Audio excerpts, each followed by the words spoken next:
Hello and welcome to perfection IAS में आप सभी का एक बार फिर से स्वागत है।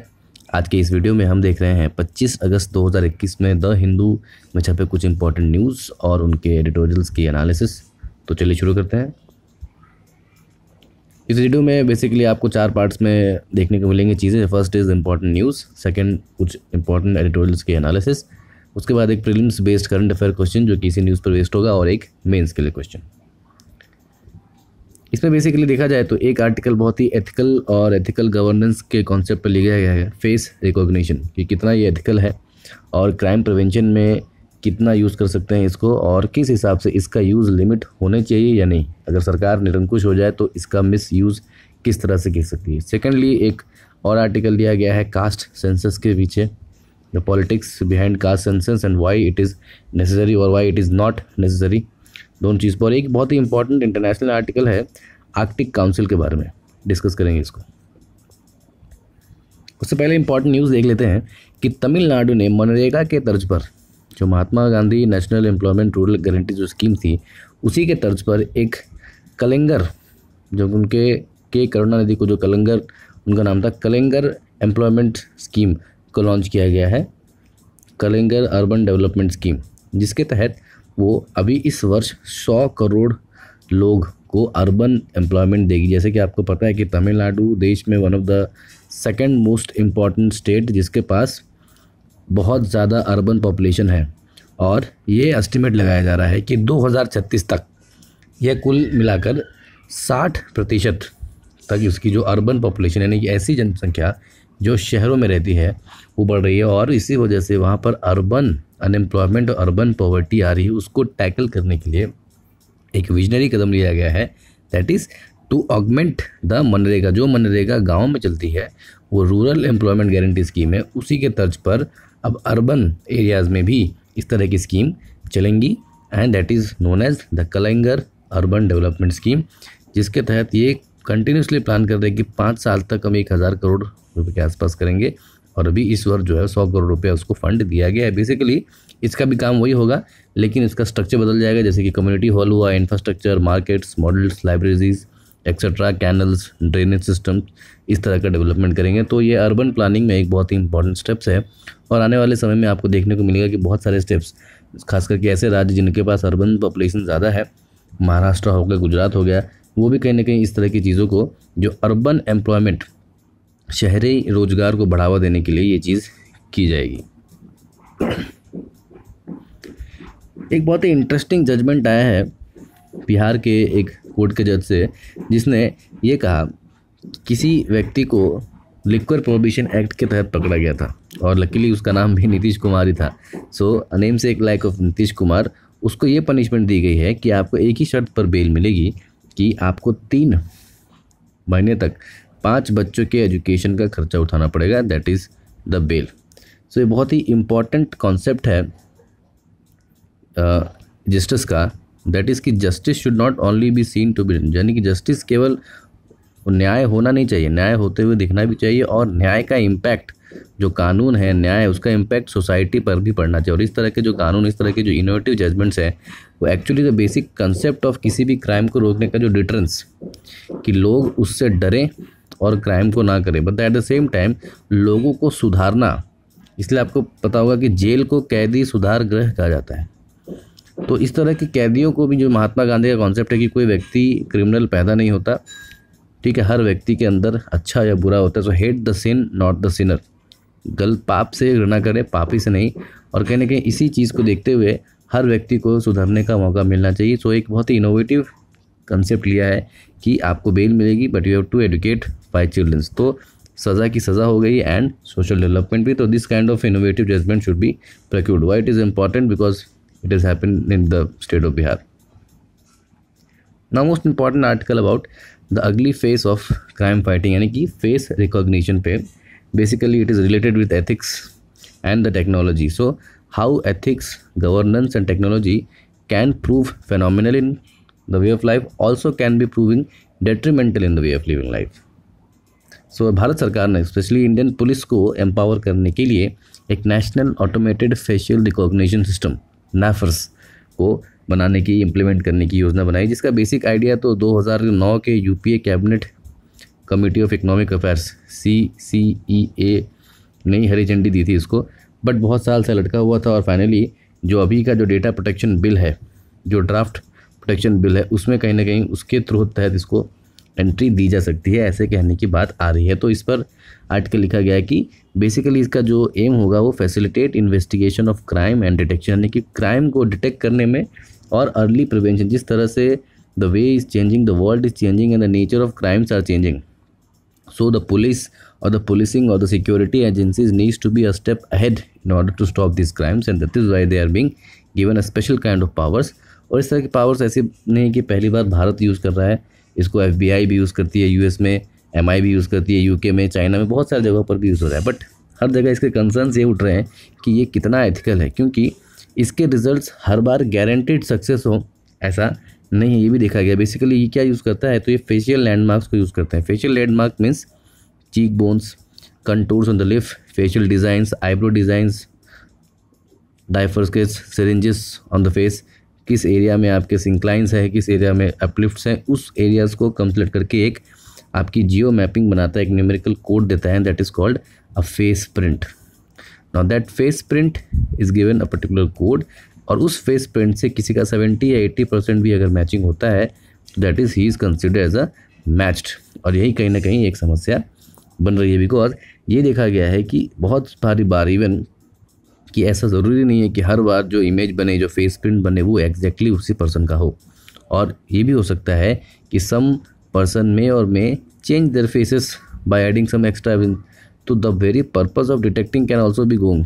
इतना खर्च करके we are developing a technology and by some facial makeup a person can change its look, so that it will not 100% effective. Secondly, अगर उस वजह से कोई गलत व्यक्ति पकड़ा गया, नाउ द न्याय का जो बेसिक कॉन्सेप्ट है, the basic concept of justice is कि 100 गुनहगार छूट जाएं लेकिन एक बेगुनाह को सज़ा नहीं होनी चाहिए। तो कहीं ना कहीं उसके साथ ये कॉम्प्रोमाइज़ कर सकता है। Secondly, it is also going to compromise with the right to privacy, और we cannot completely trust on the machines for this kind of detections. ये तो वो उसके technical problems. Now coming on to the ideological problems is कि बहुत जगह possibility है कि एक फॉल्स पॉजिटिव तो आए, उसके साथ साथ जो अथॉरिटी इसे यूज़ कर रही है, the government can have an ill intention कि प्रिवेंशन के नाम पे if you want to indulge into the private life of the people, you can spying, okay, जिस तरह से पेगासस के केस सामने आ रहे हैं। So it depends on the way how it is being used. Technology itself is good, but it depends on the person who uses it. So you have a nuclear technology, you can use it for getting energy, and at the same time you can use it for destruction, making bombs. So there is an ethical concept कि इसे कितने हद तक power देने की आवश्यकता है, क्या वाकई ये नीडेड है। तो that is the test of proportionality कि हाउ मच प्रोपोर्शन, किस हद तक, किस केसेस में फेशियल रिकॉग्निशन को अलाउ करना चाहिए, क्या प्रिवेंटिव मेजर पे, या कोई क्राइम ऑलरेडी कमिट हो चुका है उसको जांच करने के लिए, या किसी प्रोटेक्शन या सिक्योरिटी डिटेक्शन के लिए। किसी अगर ये प्रोटोकॉल बन जाएगा कि हर चीज़ में आप फेशियल रिकॉग्निशन करेंगे, तो there is a possibility that it will create an infringement in the right to privacy which is a fundamental part of the constitution. तो राइट टू प्राइवेसी जैसा वर्ड फंड आर्टिकल में privacy constitution में specifically mention नहीं है, but under article 21 to life and liberty, supreme court ने Puttaswamy judgment ने साफ साफ कहा है कि right to privacy is a part of basic structure as well as important fundamental right. So दूसरा पॉइंट ये है कि उसकी लेजिटिमेसी नहीं है, नेफर्स की लेजिटिमेसी कि इसके पीछे कोई कानून नहीं है। So it is not backed by any कानून, it is not backed by any statutory law. Just like कि अगर हम लोग DNA टेक्नोलॉजी, DNA मैचिंग होती है, DNA फिंगरप्रिंटिंग होती है, especially in the physical assault cases, so there is a law regarding it, digital technology and use and application bill। लेकिन facial recognition की जो स्टैट्यूटरी, जो कानूनी बैकअप है, वो किससे आ रही है? वो आ रही है डेटा प्रोटेक्शन पॉलिसी बिल से, जो कि अभी ड्राफ्ट पोजीशन में, अभी तक बिल बना नहीं है, पास नहीं हुआ है। तो कहीं ना कहीं ये नेफर्स के लिए कोई कानून बना नहीं है, तो किसी कानून से इसे शक्ति नहीं मिल रही है। तो ये एक बैकडोर एंट्री, एक एग्जीक्यूटिव मेथड है, और ये कितना सही है क्योंकि सरकार फिर इसको मन चाहे ढंग से यूज़ कर सकती है। तो अगर if you want to do face recognition, make it a proper law, proper legislation and get it passed. तो proper safeguards need to be placed. So ethical challenges भी हैं, उसके साथ साथ ये भी है कि जिस तरह से nature of crime has been changing, we need to empower our police, but at the same time they should be taught with emotional intelligence, ethical intelligence and sensitivity to not to use these kind of technologies, be it DNA matching also, fingerprint matching also, face recognition, etc., in order to harm the privacy and infringe the rights of the people. Next article is about the case census. So recently आपको पता है कि India में काफ़ी cast census के ऊपर बहुत debate चल रहा है, और बिहार जैसे राज्य जो कि फेमस है अपने कास्टिस्ट पॉलिटिक्स के लिए, वहाँ पर एक यूनिक फेनोमेन देखने मिला कि leaders of all the parties, opposition and as well as in governance, so किसी डेवलपमेंट के इशू पे या किसी और प्रोग्रेसिव प्लान के इशू पर तो कभी वो साथ नहीं आए, लेकिन जब बात आती है caste politics, so all of them are together, no party in a country is against it. So एक कंप्लीट पॉलिटिकल यूनिटी इंडिया में देखने को मिल रही है on the basis of caste based politics. So this shows कि हम कितने डेवलप हुए हैं। When it comes to caste based politics we still are in the medieval era. So इसकी बैकग्राउंड में हम देखते हैं कि जो लास्ट कास्ट बेस्ड सेंसस हुआ था वो 1931 में हुआ था, और ये कहा जाता था बहुत बार कि ये ब्रिटिशर्स ने भारत में caste based religion based division को लाने के लिए ही ये सेंसस कराया था। तो कहीं ना कहीं ये हिस्टोरिकली सही भी है, because they wanted to divide us, so they made a caste. लेकिन ऐसा नहीं है कि उससे पहले हमारे यहाँ कास्टिज्म नहीं थी, कास्टिज्म बहुत पहले चली आ रही है, और that is playing a major role in the division in the Indian society and the weakening of the Indian empire's Indian civilization. Okay, the attacks in the Indians and how we were not able to give a complete fight. जिस तरह से भारत पे बार बार आक्रमण हुए और Indian strength, Indian kingdoms militaries उसको tackle नहीं कर पाई, उसके पीछे कास्टिज्म एक बहुत बड़ा रीज़न था, because one section of society was only having to fight, other sections they are not even allowed to get fight also. So this caste system has played a very vital role in the weakening of Indian and Indian society, and इसीलिए कहीं ना कहीं ये देखा गया कि colonial era में it was taken with the basic intent of caste and religious categories को बांट कर, जिस तरह से फाइनली बांटा भी गया, they considered caste Hindus, scheduled caste, Muslims, Sikhs, Buddhists, उन सबको सेपरेट इलेक्ट्रोड भी दिए गए थे. So Britishers tried all their way to divide Indians, but it was due to the presence of Gandhi ji, and in 1932 the Pune Pact between Ambedkar ji and Gandhi ji, जो उनको separate electrode नहीं मिला, लेकिन yes they were given political reservation. ध्यान रखना है आपको, Pune pact से हमें पॉलिटिकल रिजर्वेशन मिला था हमारे SC ST कम्युनिटी के लोगों को, और वो फिर संविधान में जाता है, वो भी राजनीतिक रूप से, यानी कि पॉलिटिकल रिजर्वेशन. एजुकेशन और एम्प्लॉयमेंट में बहुत बाद में आता है under the two backward commission, and the second one most recent one was the Mandal commission. तो कहीं ना कहीं इस पेंडोरास बॉक्स के ऊपर लोग डिस्कस कर रहे हैं कि वन पार्टी इज सेइंग कि कास्ट सेंसस होनी चाहिए, अनदर इज सेइंग कि we are still living in that Mandal age. अगर सब कुछ कास्ट बेस्ड पॉलिटिक्स पर ही होगा तो where is merit and where is development. So there is a division between the two sides of people, and BJP and the ruling party is being in the centre of the saddle. So effective governance को ये data हमेशा ज़रूरी होता है कि कितने लोग उसके पास हैं. So governance is completely based on the data and the robust mechanism, how much people are living. So किसी भी पॉलिसी प्रोग्राम को बनाने के लिए we need to understand what section of people are getting to be directly impact by this policy, and that is why a census is important, और इसलिए हर 10 साल पर सेंसस होते हैं. Similarly if some caste of the people, some section of the people are vulnerable, we need to know about them, and that is why a census is important. But what happens is the result of census, लोग उस census के result को politically जब use करना शुरू कर देते हैं, and that is very very degenerative, because what happens is if a particular community और अ कास्ट को ये पता चल जाता है कि उसकी संख्या किसी एक सेंसस में एक निश्चित परसेंटेज की है, then they will demand their representation based on that, and this is the only fair कि it will again take us back into the Mandal era with increasing in the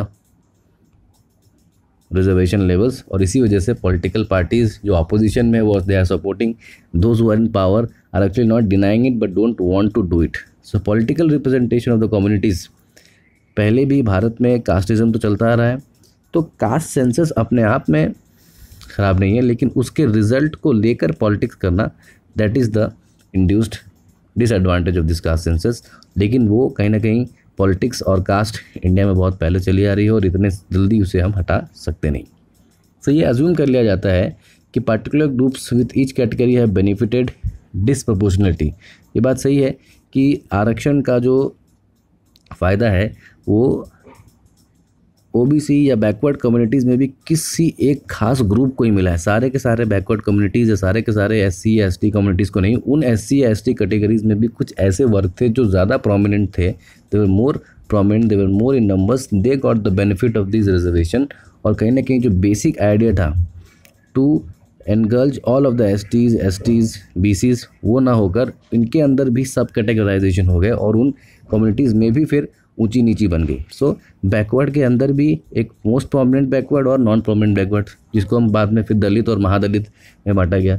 तो कहीं ना कहीं जो रिजर्वेशन का जो बेसिक इंटेंट था वो एक विशेष सब कैटेगराइजेशन पर जाकर रुक गया, जिसे अब रिव्यू करने की ज़रूरत है। और इसीलिए caste census is important, but our politicians need to think it in a positive manner. उसके रिजल्ट को लेकर फिर वोट बैंक पॉलिटिक्स पे अगर हम चले जाएंगे तो this will again lead to 50 years backs. और if you want to really compete to China और USA and you want to become a 5 trillion economy, we need to give space to merit. Merit को भी जगह देनी पड़ेगी, वरना brain drain जो हो रहा है वो that is completely will happen. People will not get chance, will go to some other countries and this is indirectly will going to impact India. So reservation is a temporary solution, is not a permanent solution. What we need to do is, हमें ये करने की ज़रूरत है कि we need to increase the opportunities.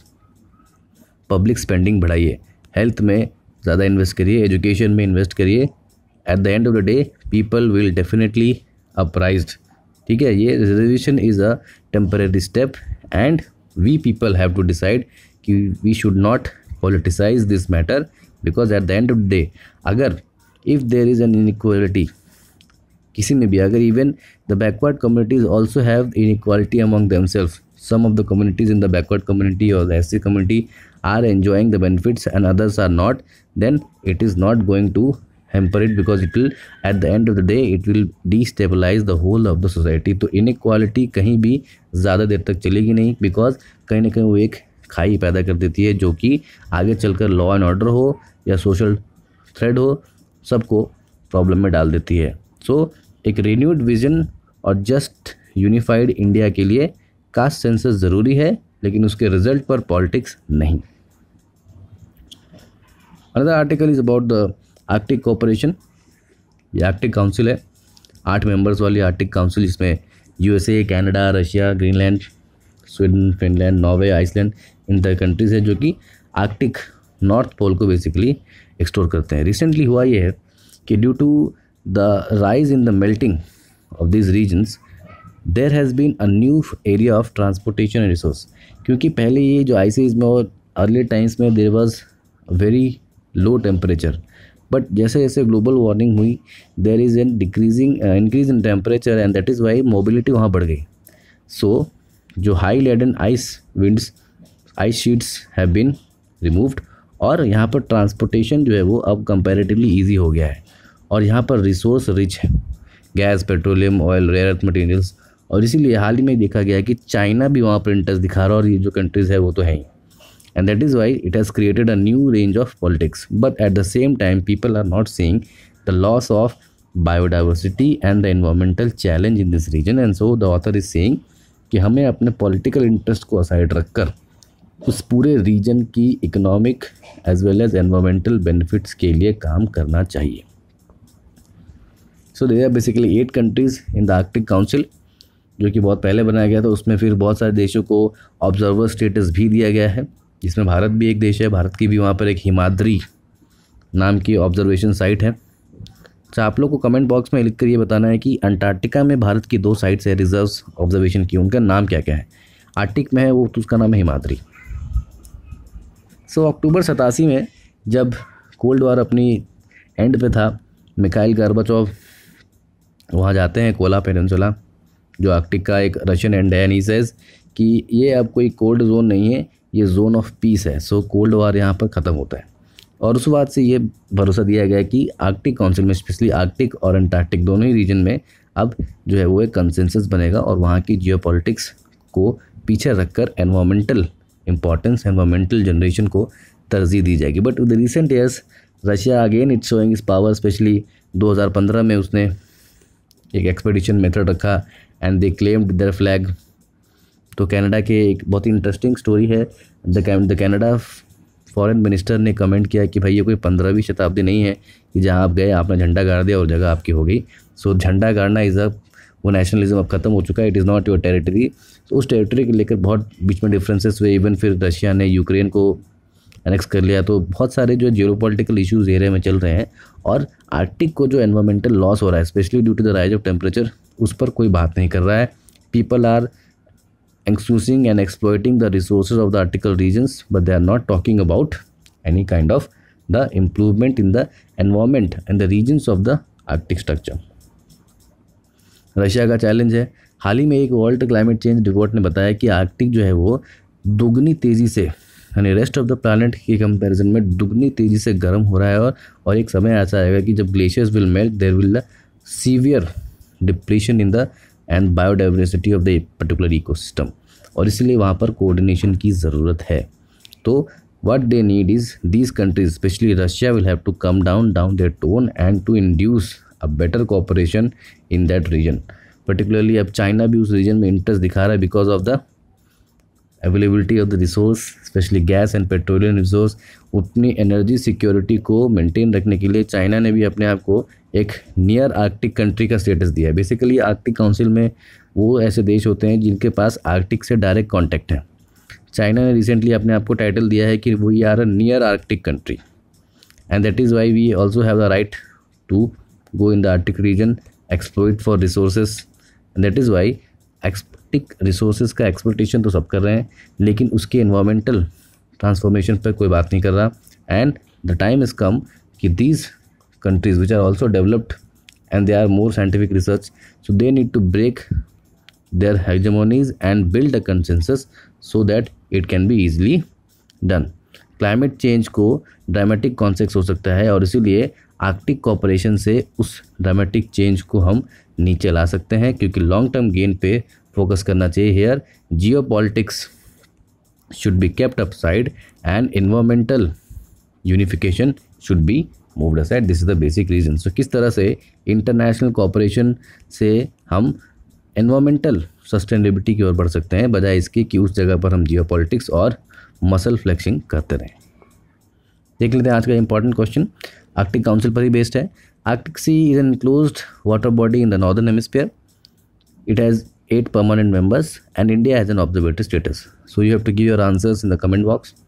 Now let's see the important main question कि how global environmental challenges can induce better geopolitical coordination। किस तरह से जो वैश्विक एनवायरमेंटल चैलेंजेस हैं, पर्यावरण की जो चुनौतियां हैं, वो किस तरह से जियोपॉलिटिकल कोऑर्डिनेशन को इंड्यूस कर सकती हैं।